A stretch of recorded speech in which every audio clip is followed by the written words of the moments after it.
नमस्कार, मैं हूं पार्थ और आज मैं आपको लेकर के आया हूं कन्याकुमारी। लेकिन ये यात्रा आज किसी मंदिर की नहीं है, ये यात्रा आज किसी धार्मिक स्थल की नहीं है, ये यात्रा है आज इंजीनियरिंग के एक नमूने की।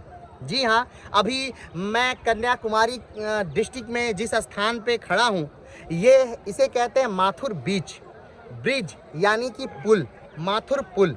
और ये माथुर पुल के तौर पे नहीं जाना जाता है, बल्कि माथुर जल पुल के लिए जाना जाता है, यानी जल सेतु है ये। जल सेतु का अर्थ है कि एक तरफ सेतु, एक तरफ पुल और एक तरफ जल। ये देखिए, ये जो नहर है, ये नहर है और इस नहर का पानी उस पहाड़ी से लेकर के उस पहाड़ी पर पहुंचाने के लिए इस पुल का निर्माण किया गया था। अब बात करते हैं कि इस पुल का निर्माण कब किया गया था। तो इस पुल का निर्माण किया गया था 1966 में। जी हाँ, इस पुल का निर्माण 1966 में किया गया था और 1966 में बनने वाला ये जो पुल है, ये उस समय एशिया का सबसे ऊंचा पुल था। जी हाँ, एशिया के सबसे ऊंचा ब्रिज, जिसकी ऊंचाई थी 35.4 मीटर। अगर हम इसके कुल लंबाई की बात करें तो इसकी कुल लंबाई है 384 मीटर। इस पुल के साथ साथ एक नहर के ऊपर ये पुल बना है। 29 इसके खंभे हैं, 29 पिलर पर ये पुल खड़ा है और ये इंजीनियरिंग का एक बेहतरीन नमूना है।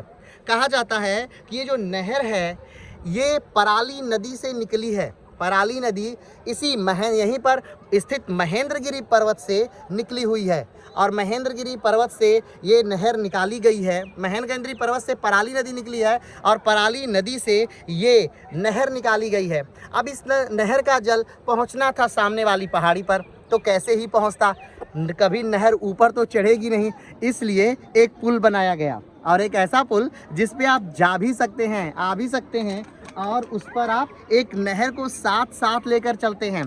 तो हाँ, है ना, ये कह सकते हैं कि हाँ, ये इंजीनियरिंग का नमूना है। अगर हम बात करें कि ये जो पुल है ये कहाँ पर है, तो ये पुल जो है ये कन्याकुमारी में है। अगर हम बात करें कि कन्याकुमारी कहाँ है, तो कन्याकुमारी है तमिलनाडु का एक डिस्ट्रिक्ट है। तमिलनाडु में इस समय तक वर्तमान में 38 डिस्ट्रिक्ट थे और 38 जिलों में एक ज़िला है कन्याकुमारी, और कन्याकुमारी के अंतिम छोर पर ये पुल स्थित है। वैसे तो कन्याकुमारी में घूमने की बहुत सारी जगहें हैं। जब भी कोई कन्याकुमारी एक दर्शनार्थी आता है तो वो ऊपर ही रॉक मेमोरियल, यानी विवेकानंद रॉक मेमोरियल घूम लेता है, या फिर तिरुवल्लूर की प्रतिमा घूम लेता है और उन्हीं दो चीज़ों को घूम करके या फिर गांधी स्मारक घूम लेता है, जो आसपास ही 30-300 मीटर की दायरे में है।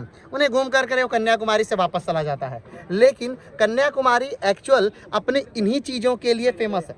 ये जो एरिया है यहाँ पर ख़ास तौर पर अनानास की खेती होती है।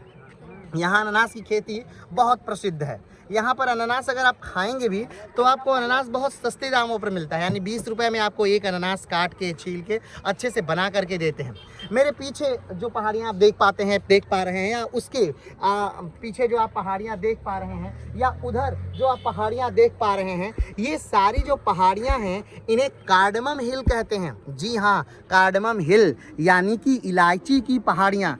इन पहाड़ियों पर इलायची, बड़ी मात्रा में इलायची की खेती की जाती है और इलायची की सिर्फ खेती ही नहीं की जाती है, बल्कि उन्हीं इलायची की खेती की वजह से इन पहाड़ियों का नाम ही कार्डमम हिल हो गया है। और कार्डमम हिल जो है, यानी इलायची की पहाड़ियाँ जो हैं, वो भारत की सबसे अंतिम यानी आखिरी पहाड़ियाँ मानी जाती हैं।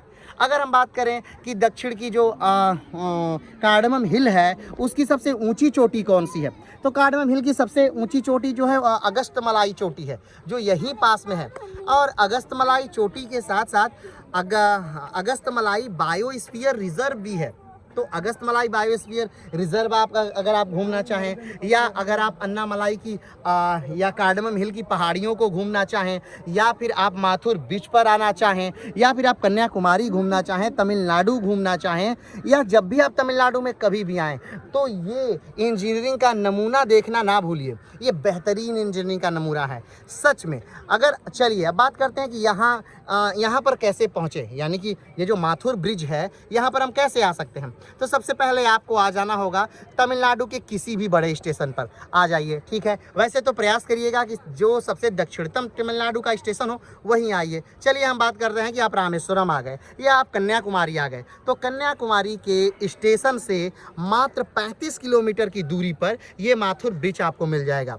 और यहाँ से कुछ दूरी पर आपको पद्मनाभ स्वामी टेम्पल की बात नहीं कर रहे हैं, पद्मनाभम स्वामी नगर की स्थापना की गई थी उस समय त्रावणकोर के राजा द्वारा, क्योंकि पद्मनाभम स्वामी नगर जो है ये उस समय त्रावणकोर की राजधानी हुआ करता था।